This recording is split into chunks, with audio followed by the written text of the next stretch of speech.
এই জগৎ সংসারে বৈকুণ্ঠপতি নারায়ণ আজকে চিন্তা করছে যে আজকের কোথায় গেলে বাবা সতী পাওয়া যাবে। এই মর্তধামে আমার অনেক ভক্ত আছে, কিন্তু সতী তো কোথাও জন্মায়নি। এমন সময় দেবর্ষি নারদ এসে বিনাটা করে নিয়ে দাঁড়িয়েছে। হরে বোধারে মধু বৈরবে ভারে গোপাল গোবিন্দ মুকুন্দ সৌরে হরে মুরারি মধু বৈত ভারে গোপাল গোবিন্দ মুকুন্দ সৌরে যোগেশ্বরায় কৃষ্ণ বিষ্ণু নিরাশয়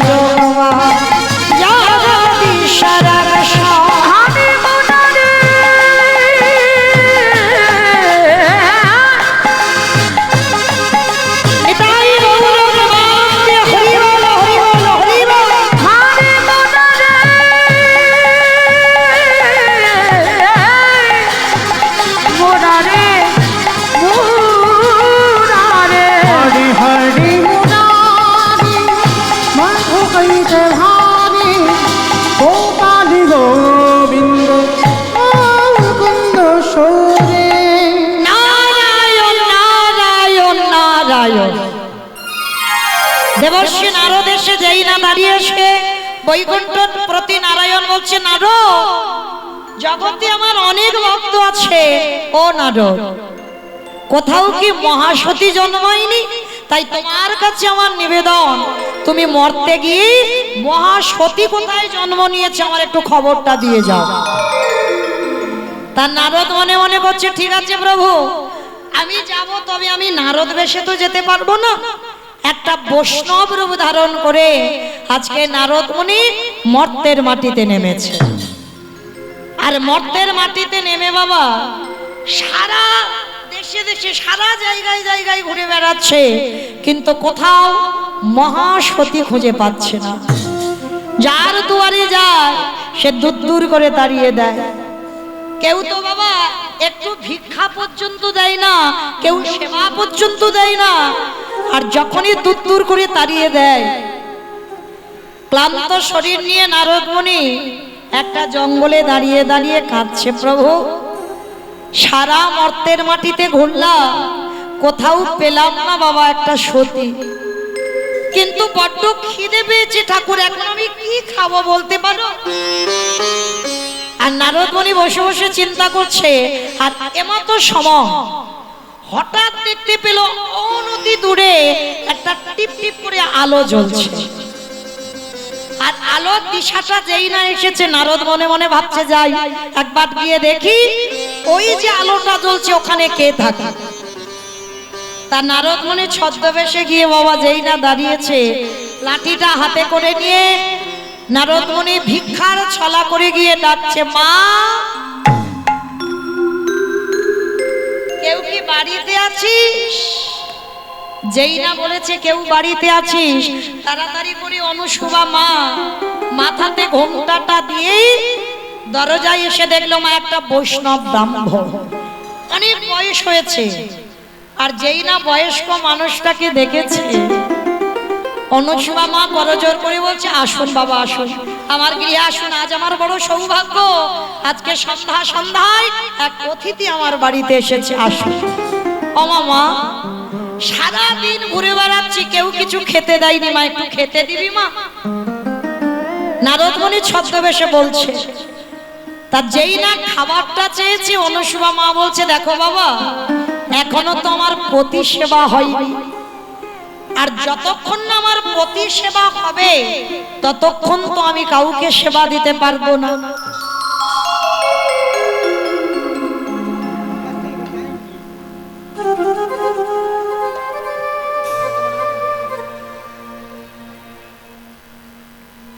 নিতাই গৌর প্রেমানন্দে হরি বল হরি বল হরি বল। অনুসুবা মা করজোর করে বলছে, এখনো আমার পতি সেবা হয়নি, আর পতি সেবা বিনা আমি কাউকে সেবা দিতে পারি না। যেই না কথাটা নারদ শুনেছে মা সঙ্গে সঙ্গে চমকে উঠেছে। মর্তে এমনও মেয়ে আছে যে আগে স্বামী সেবা করে তারপরে অতিথি সেবা। তার নারদ মুনি হেসে হেসে বলে উঠল, মা তোমার নাম কি? আমার নাম অনুসুবা। বাহ, আচ্ছা মা অনুসুবা, শাস্ত্র বলছে তো আগে অতিথি সেবা তারপরে অন্য কিছু সেবা, তা তোমার বেলা বাবা উল্টে গেল কেন?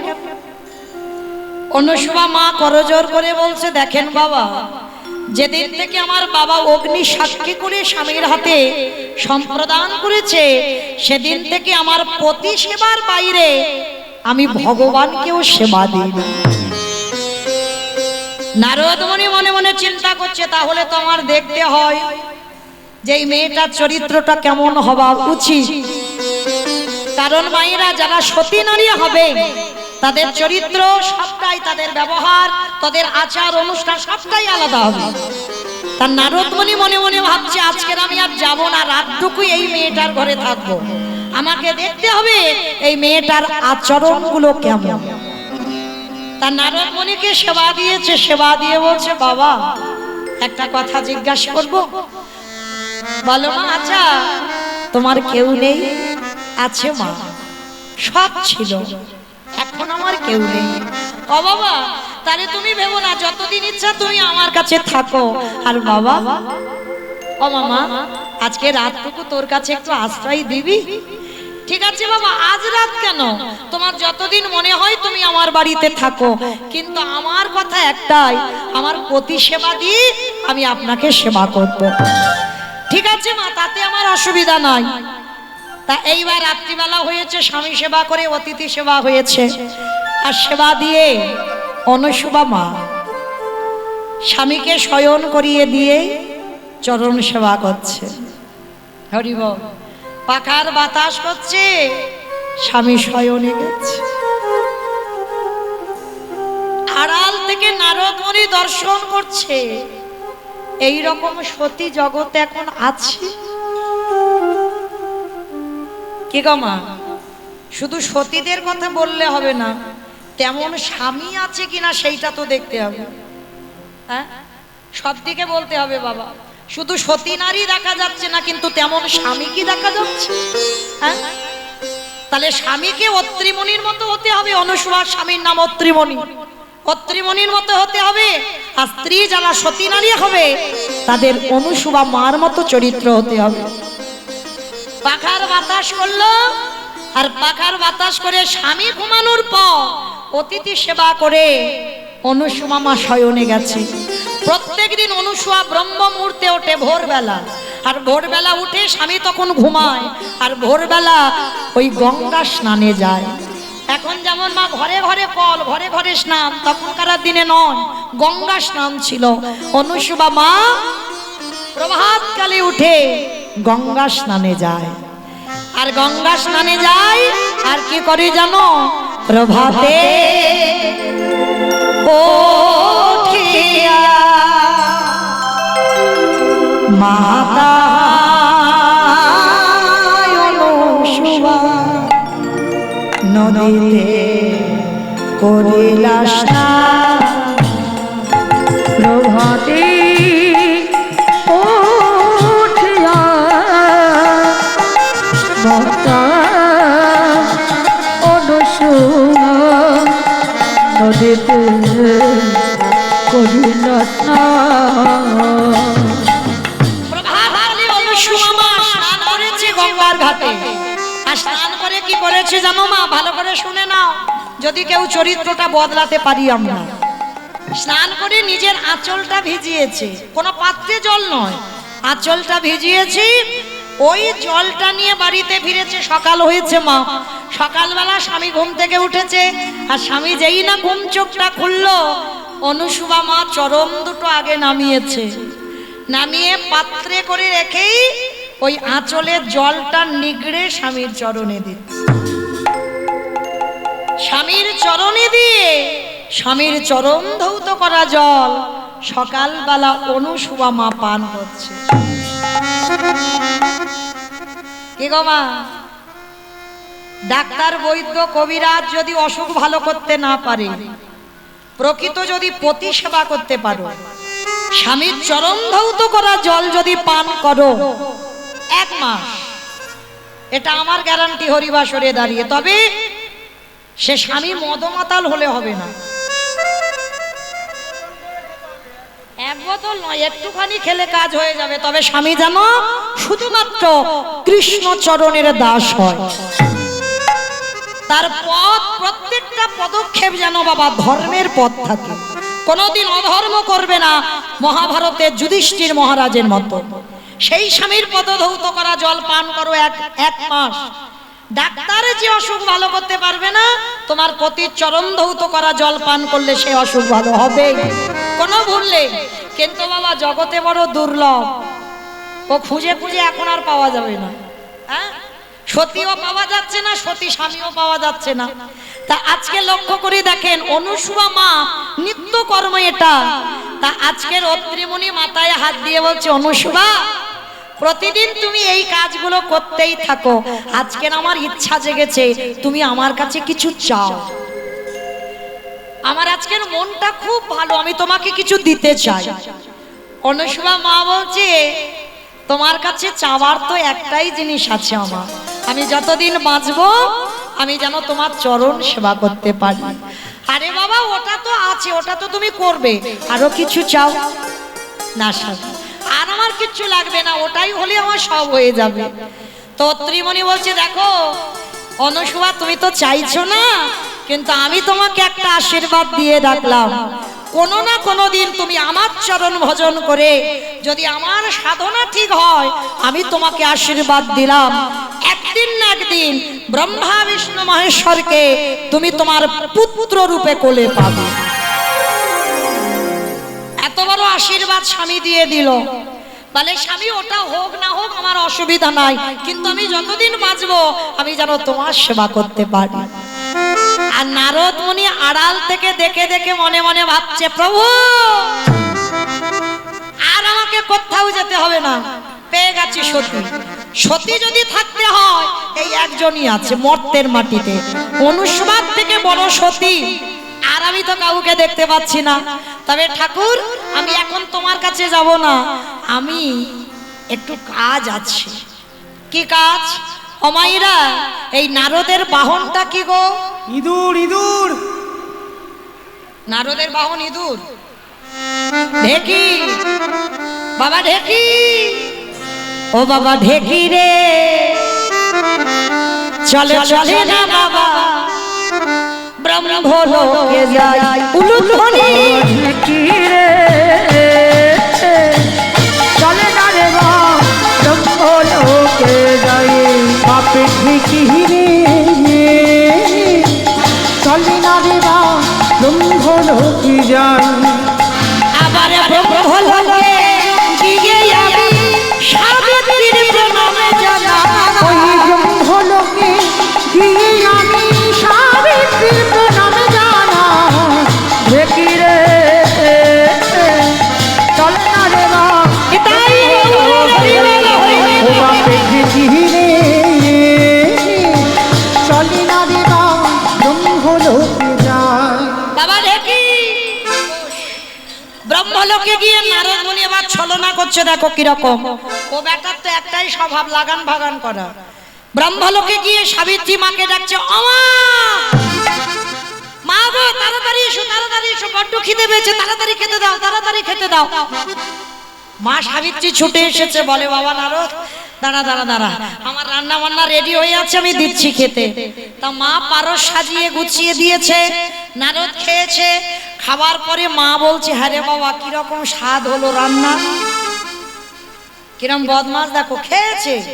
খাবার পরে বলছে, মা হলো, কিন্তু সেই মর্তে অনুসুয়া মার মতো হয়। আর দেখবেন মা, একটা নারীর কাছে যদি আরেকটা নারীর প্রশংসা হয়, সে মাথার কেশ এলিয়ে দিয়ে মা চণ্ডী হয়ে যাবে না? কি মা ভুল বললাম? তোমার স্বামী যদি আজকের অফিস থেকে ফেরার সময় আসে আর এসে যদি রাত্রেবেলা তোমার কাছে গল্পটা করে, জানো গিন্নি আজকে রাস্তায় একটা মেয়েকে দেখলাম, কি লম্বা লম্বা মাথার চুল, আর কি তার গায়ের রং, আর কি তার মুখের বাঁধন, তোমাকে কি বলবো, একবার বলে দেখো। তারপরে যে কি গন্ডগোলটা হবে সেটা উপরালা, সে ছাড়া আর কেউ জানে না। হ্যাঁ, তাহলে লক্ষ্য করে দেখেন বাবা, আজকে যেই না অনুসুবা মার কথাটা বলেছে, মা সাবিত্রী তো রণচণ্ডী হয়ে গেছে। অপদার্থ, আমার থেকে একটা মর্তধামের মেয়ে ভালো রান্না করে। হ্যাঁ, দেখাচ্ছি মজা তোর দ্বারা। একেবারে যে রান্না নিয়ে রান্না করছিল সেইটা তুলেছে নারদকে মারবে বলে। নারদ প্রাণ ভয়ে ছুটে চলে গেছে। বাবা ঢেকি চল, এক জায়গায় আগুন দাউ দাউ করে জ্বলছে। ও বাবা ঢেকি রে, চলে না রে বা শিবলোকে যাই। উলুধ্বনি রে চলে না রে বা শিবলোকে যাই। ওই শিবলোকে গিয়ে আমি পার্বতীর প্রণাম জানাই। ঢেকি রে চলে না রে বা শিবলোকে যাই। বাবা বস। শিবলোকে গিয়ে মা দুর্গাকে 10 হাতে রান্না করেছে মা, ওই একই কথা। আর যেই না খাওয়া টাওয়া হয়ে গেল, মা জিজ্ঞাসা করেছে বাবা কিরকম খেলি? বলে মা হলো, কিন্তু অনুসুয়া মার মতো হয়নি। আর যেই না বলেছে মার হাতে ত্রিশূলটা ছিল, একা ঘায়ে মেরে দেবে। আর নারদ মুনি ভয়ে বাবা তাড়াতাড়ি করে পালিয়ে এসেছে। এসে বলছে বাবা ঢেকি, আর একটা জায়গা বাকি আছে বৈকুণ্ঠে। বৈকুণ্ঠে গিয়ে মা লক্ষ্মীকে ওই একই কথা। আর মা যেই না পারস সাজিয়ে দিয়ে নারদকে খেতে দিয়েছে। নারদ বলছে মা অনেক রান্না হয়েছে, ভালো হলো, কিন্তু অনুসুয়ার মার মতো। মা লক্ষ্মী রেগে গিয়ে বলছে অপদার্থ, আমি যে বাড়িতে না যাই সে বাড়ির রান্না স্বাদ হয় না। আমি মা লক্ষ্মী, আমি যে বাড়িতে না যাই সে বাড়ির ধান চাল হয় না। আর তুই কি না আমাকে অপমান, একটা মর্তধামের মেয়ে আমার থেকে ভালো রান্না করে। দেখাচ্ছি মজা তোর দ্বারা। এইবার মা লক্ষ্মী মারতে উদ্যত হয়েছে, নারদ প্রাণ ভয়ে বেরিয়ে এসেছে। ঢেকির কাছে এসে বলছে ঢেকি, 3 জায়গায় আগুন দাউ দাউ করে জ্বলছে, চল এবার আমার কাজ রেডি হয়ে গেছে। এইবার প্রভুর কাছে গিয়ে আমি বসে থাকি, একটু বিনাটা বাজাই। বেটা চলে গেছে ভগবানের কাছে।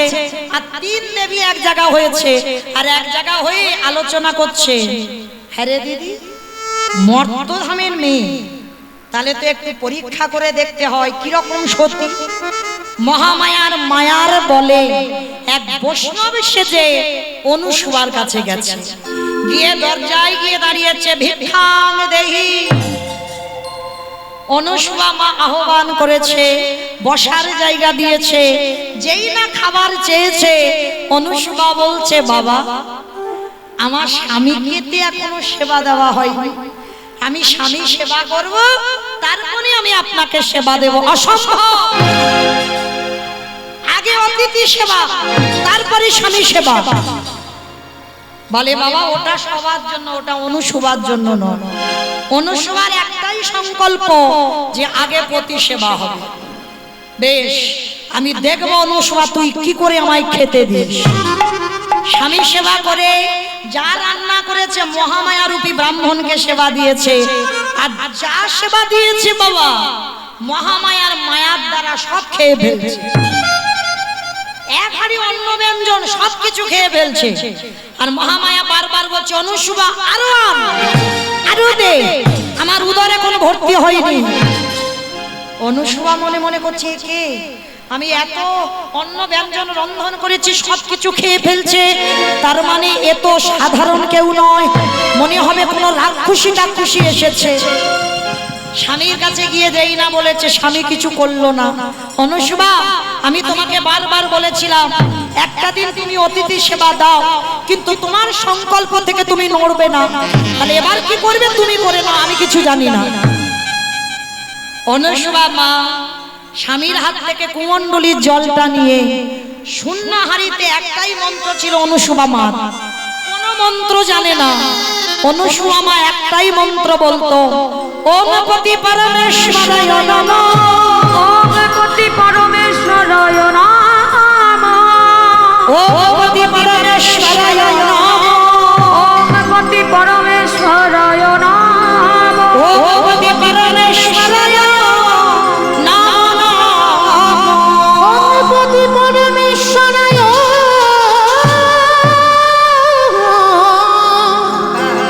নমঃ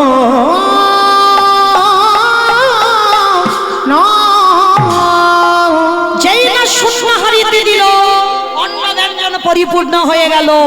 ওই মহামায়া সাধু যত খেতে চাইছে অনুসেবা তত দিচ্ছে। মহামায়া মনে মনে ভাবলো, এ কি একজন মানবী হয়ে মর্তধামের মেয়ে হয়ে এত শক্তি কোথা থেকে পায়? খেতে খেতে মহামায়া ক্লান্ত হয়ে গেছে, আর ক্লান্ত হয়ে মহামায়া অন্তর্ধান হয়ে চলে গেল। হেরে গেল মর্তধামের এক নারীর কাছে। আর যেই না চলে গেল, কিন্তু ক্রোধ মহামায়ার কমে না, আরো পরীক্ষা নেব। এবার দেখি এই পরীক্ষা থেকে কি করে উত্তীর্ণ হয়। আমি দেখব ও কি করে মহাসতী হতে পারে। মহামায়া এবার ছদ্মবেশে রাস্তার ধারে সাধু হয়ে বসে আছে। আর এদিকে সঙ্গে সঙ্গে বাবা রান্নাঘরে কাঠ নেই। অত্রিমুনি কাঠ আনবে বলে জঙ্গলে কাঠ কুড়াতে গেছে। আর মহামায়ার মায়াতে কাঠ কুড়াতে কুড়াতে বাবা শরীর ক্ষীণ হয়ে গেল, আর চলতে পারে না, আর চলার শক্তি নেই, শরীরের সমস্ত ক্ষমতা ক্ষীণ হয়ে গেল। আর যখনই আর চলতে পারছে না মা, সঙ্গে সঙ্গে ওই কাঠের বোঝাটা সাধুর গায়ে পড়েছে। আর যেই না সাধুর গায়ে পড়ে গেল, সাধুর ধ্যান ভেঙে গেল। সঙ্গে সঙ্গে মহামায়া রূপী সাধু অভিশাপ দিল, ওরে অপদার্থ, আমার তপস্যা ভঙ্গ করে দিলি, তার অপরাধে আমি তোকে অভিশাপ দিলাম, তোর সর্বাঙ্গে ভরে যা গলিত কুষ্ঠ ব্যাধি। সঙ্গে সঙ্গে অত্রিমুনির সর্বাঙ্গে ভরে গেল গলিত কুষ্ঠ ব্যাধি। চরণ দুটো জড়িয়ে ধরে কাঁদলো অত্রিমুনি, হে ব্রহ্ম, আমি বুঝতে পারলাম না কোথা থেকে আমার শরীরে বল ক্ষমতা চলে গেল, আমি কেন তো অন্যায় করিনি, আপনি অভিশাপ ফিরিয়ে নেন, পা ছেড়ে দে, পা ছেড়ে দে, পা ছেড়ে দে। অভিশাপ দিলাম, শুধু কুষ্ঠ রোগ নয়, 1 মাসের মধ্যে আকাশে সূর্য ওঠার সঙ্গে সঙ্গে তোর অপঘাতে মৃত্যু হবে। ভরে গেল কুষ্ঠ রোগ, শরীরে পুঁজ রক্ত ঝরে ঝরে পড়ছে, চিৎকার করতে করতে যাচ্ছে, অনুসুয়া,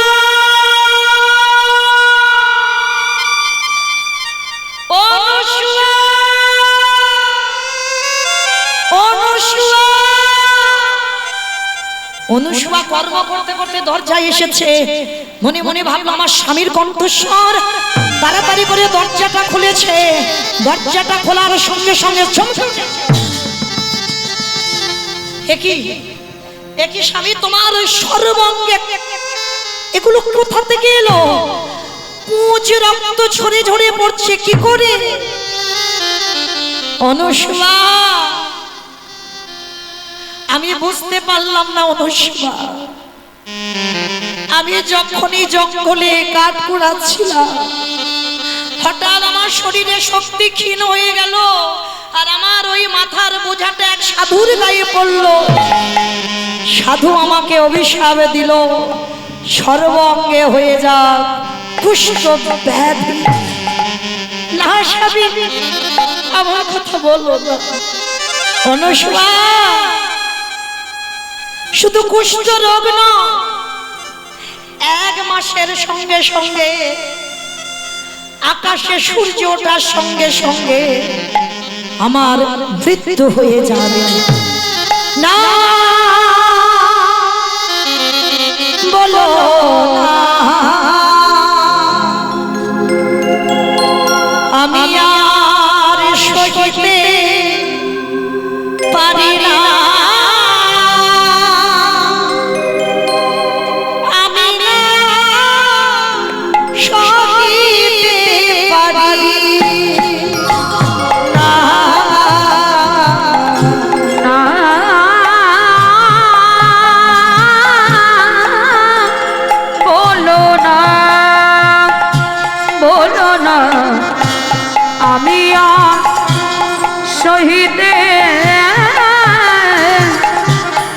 পারি না আমি আর সহিতে পারি না চিরবান শিশধর যে তুমি আমার ছাড়িয়া তুমি যেও না আমার ছাড়িয়া তুমি যেও না বলো না বলো না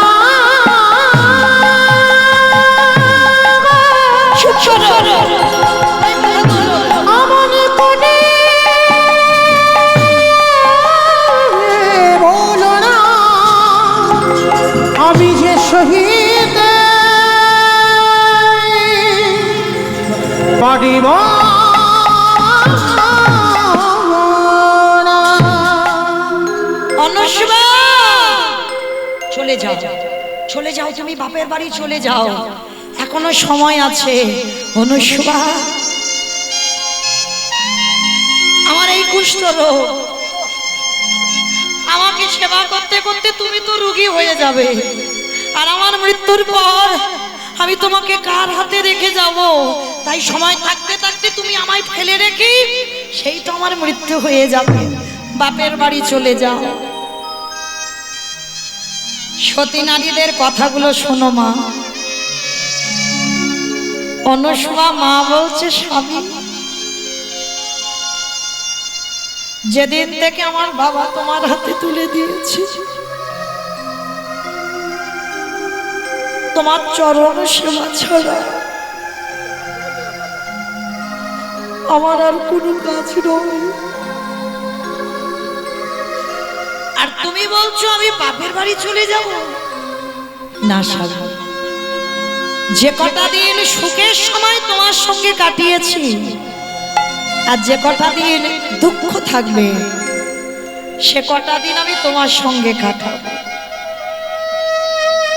অমাইরা আছে না অনেক নারী স্বামীকে বাঁচাবার জন্য পাগলের মতো লোকের বাড়ি খেটেও বাবা স্বামীর চিকিৎসা করাই না লোকের দাঁড়ে দাঁড়ে স্বামীকে বাঁচাবার জন্য স্বামীর একটু অপারেশনের জন্য লোকের দাঁড়িয়ে দাঁড়িয়ে ভিক্ষা করে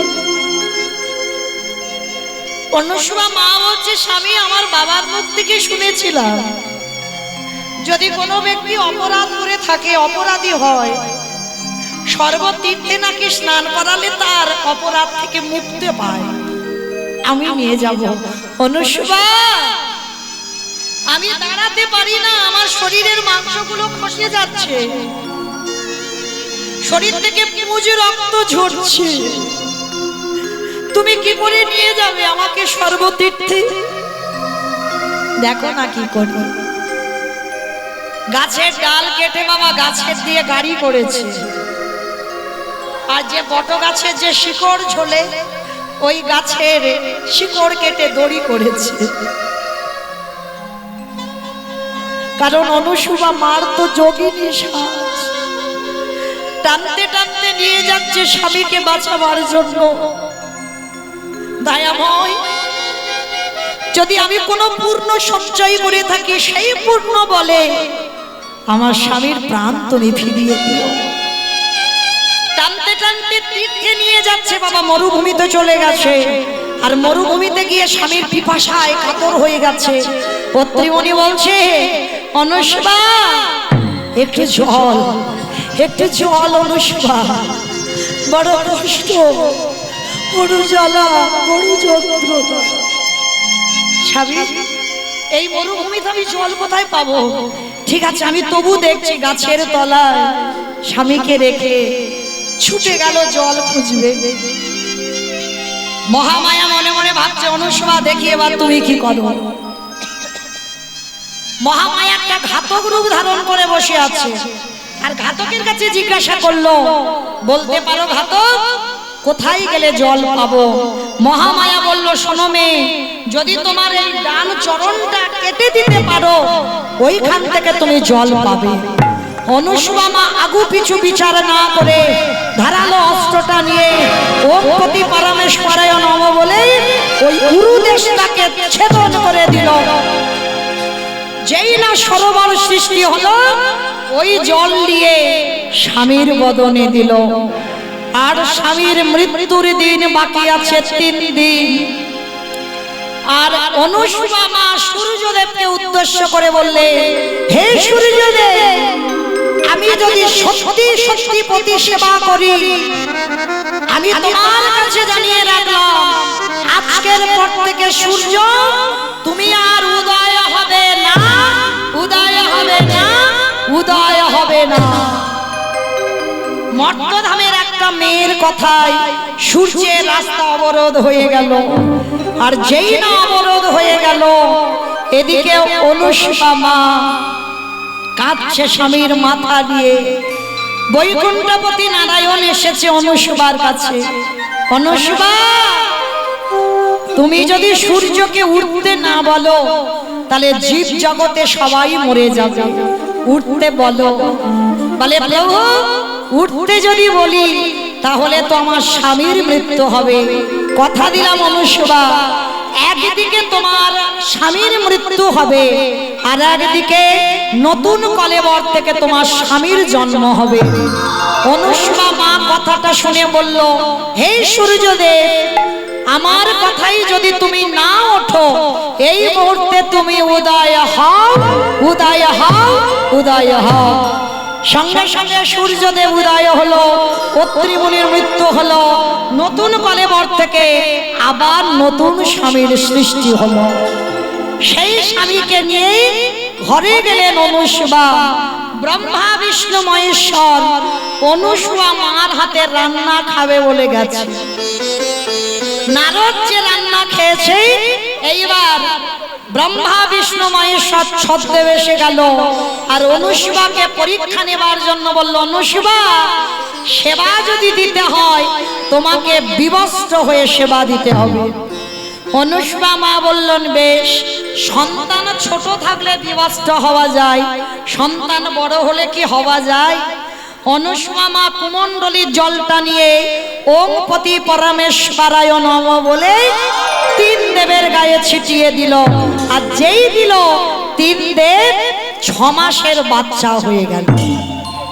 আর আসনে বসেছিল 3 জনে শুয়ে পড়েছে। মা 3টে ছেলের মা, তেল মাখায়, দুগ্ধ খাওয়ায়। মা নিজে বিবস্ত্র হয়ে ভগবানের মনের বাসনা পূর্ণ করলো। 1 সপ্তাহ প্রভু বাড়ি যাচ্ছে না। 3 দেবী ক্লান্ত হয়ে এসেছে অনুসুয়া মার কাছে। আর এসে তো চিনতে পারছে না। মা তো দোলনায় দোল দিচ্ছে ছেলেগুলোকে। হরি বল।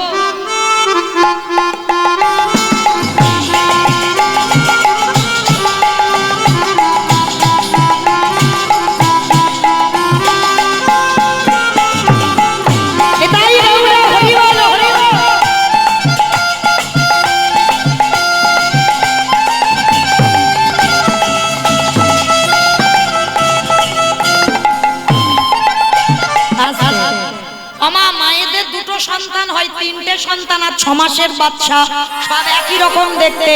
আর 3 দেবী গিয়ে বুঝতে পারছে না মা কোনটা কার।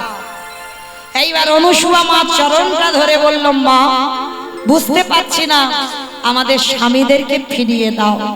অনুসুয়া মা কুমণ্ডলীর জলটা নিয়ে ওম পতি পরমেশ্বরায় নম বলে 3 দেবের গায়ে ছিটিয়ে দিল। 3 দেব দাঁড়িয়ে বলল, অনুসুয়া, আশীর্বাদ করলাম, আমরা 3 দেব তোমার কাছে পুত্র হয়ে যাব। একটা হলো দত্তাত্রেয় ঋষি, একটা হলো দুর্বাসা ঋষি, আর একটা হলো চন্দ্রদেব। এই 3 জনে 3 কলেবর হয়ে অনুসুয়ার সন্তান হয়ে আজকের অনুসুয়ার মার মনোবাসনা পূর্ণ করলো। আর ভগবান ব্রহ্মা বিষ্ণু মহেশ্বর যেই না দাঁড়িয়েছে, ভক্তরা নয়ন ভরে আজকে শুধু অনুসুয়া নয়, সবাই মিলে দর্শন করলেন। স্বামীর বামে, স্বামীর বামে, স্বামীর বামে দাদা এলো নবীন কিশোরী গো। ও স্বামীর বামে দাদা